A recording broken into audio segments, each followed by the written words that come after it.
Assalamualaikum warahmatullahi wabarakatuh dan selamat malam pemirsa. Senang sekali saya Rafika Mustakimah Wardah kembali menjumpai Anda dalam program Dialog Legislasi. Dan seperti biasa selama 60 menit ke depan kami akan menemani Anda, tentu saja akan membahas topik yang lagi hangat diperbincangkan. Dan tema kita pada edisi hari ini terkait dengan tahun ajaran baru, harapan baru. Dan kami telah menghadirkan dua narasumber, Celebes People, untuk hari ini bertepatan pada tanggal 18 Juli 2022 atau bertepatan juga dengan hari pertama masuk sekolah setelah melewati tahapan pendaftaran dan juga kemudian pengumuman dari PPDB tahun 2022. Nah, seperti apa kemudian evaluasi dan harapan-harapan ke depan untuk PPDB selanjutnya? Nah, di studio saya telah menghadirkan ada dua narasumber yang tentu saja nanti kita akan ajak berdiskusi terkait dengan tema kita hari ini. Ada dari perwakilan legislator DPRD Makassar, ada Ibu Yeni Rahman. Ibu Yeni, berjumpa lagi Bu Yeni ya. Iya. Sehat Ibu Yeni? Alhamdulillah. Alhamdulillah. Baik, saya juga tengah ataupun ingin menyapa narasumber saya yang kedua dari pengamat pendidikan, ada Bapak Dr. Insinyur Yasdin SPD MPD MSc IPM. Assalamualaikum Pak Yasdin. Waalaikumsalam warahmatullahi wabarakatuh Mbak Tika. Alhamdulillah sehat. Baik. Terkait tema kita tahun ajaran baru harapan baru, nanti kita akan ajak berdiskusi kedua narasumber kita hari ini atau malam hari ini setelah melewatkan informasi berikut ini.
Baik, Anda masih bersama kami di Dialog Legislasi. Langsung saja saya ke narasumber saya yang pertama, ada Ibu Yeni Rahman, legislator dari DPRD Makassar.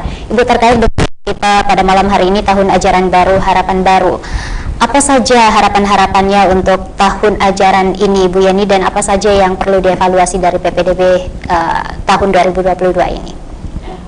Sebenarnya tadi menarik ya yang ditampilkan masalah hari pertama sekolah. Ini pun juga ada beberapa catatan buat saya. Tapi kita mulai dulu dari PPDB. Baik. Terkait PPDB yang alhamdulillah setelah kita lihat bersama, tentu saja ada beberapa catatan, dan yang menjadi salah satu hal yang baru adalah adanya kuota ya. Itu sudah kita ketahui bersama, adanya kuota yang tidak terisi di beberapa sekolah negeri. Ini harusnya menjadi bahan evaluasi kita bersama. Kenapa hal itu bisa terjadi. Dari pengamatan saya dan dari hasil mendengar masyarakat memantau di lapangan, salah satu sebabnya memang karena tidak adanya pemerataan kualitas pendidikan, kualitas di semua sekolah. Jadi yang lahir adalah ada sekolah sekolah yang diminati, karena kalau kita berbicara sekolah unggulan, di pertemuan sebelumnya saya sampaikan belum ada sekolah yang bisa kita kategorikan unggul, karena dia belum bisa dia tidak bisa mengklaim cetak anak yang biasa-biasa saja menjadi luar biasa. Jadi kita ke arah sekolah yang diminati, dan pelebelan sekolah yang dinikmati ini karena memang biasanya orang tua melihat hasil dari sekolah tersebut. Apa yang terjadi? Banyak orang tua yang tidak mau sekolahkan anaknya di sekolah lain kecuali di sekolah tertentu ya. Malah saya banyak dapat keluhan dari orang tua, sampaikan, saya tidak mau kalau anakku bukan di sekolah A, anakku lulus di sekolah B, tapi saya mau sekolah C. Jadi kan jadinya ini belum clear di masyarakat bahwa sebenarnya harusnya semua sekolah itu menjadi satu tempat yang bisa dimasuki oleh anak-anak. Jadi menjadi PR buat pemerintah kota, yang artinya ada grade-grade di antara sekolah itu sendiri. Makanya yang terjadi adalah sekolah yang favorit itu sudah full, sementara ada beberapa sekolah yang masih menunggu kedatangan murid-muridnya seperti itu.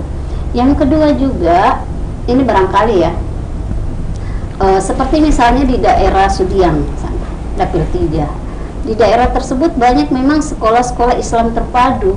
Jadi memang dia bersaing dengan sekolah-sekolah negeri untuk menarik minat dari orang tua itu sendiri. Jadi ada sekolah yang di sana, salah satu sekolah SMP negeri ya, yang masih menerima atau masih ada kuota kursi sekitar 100-an.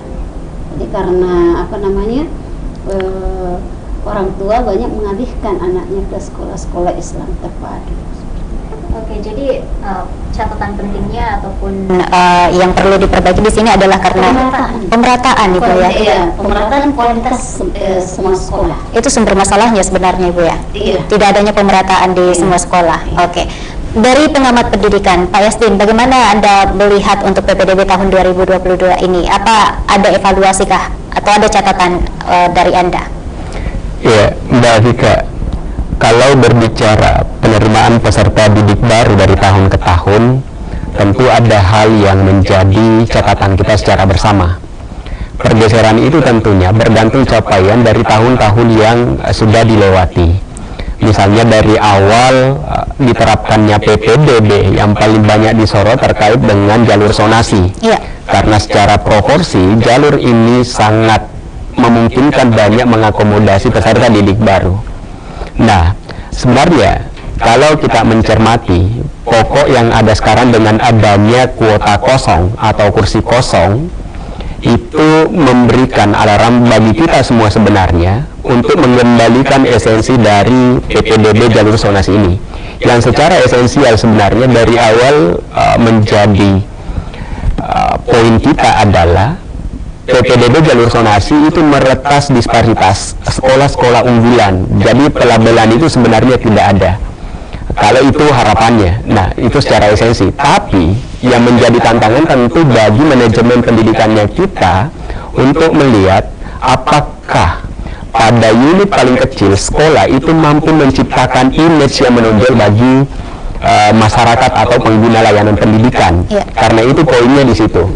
Nah sekarang dalam posisi pasca pandemi ini, kita kembali ke sekolah, peserta didik kembali ke sekolah, saatnya sekolah menunjukkan image itu bahwa saya mampu memberikan yang terbaik seperti yang disampaikan Ibu Yeni tadi, bahwa kualitas itu tetap harus diperhitungkan meskipun berada dalam zona tertentu.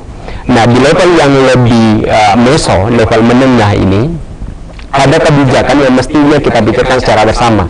Dari awal perencanaan penerimaan peserta didik baru itu harus benar-benar mampu memetakan sejauh mana jangkauan, sebanyak apa orang yang memungkinkan mengakses pendidikan dalam cakupan zonasi tertentu itu.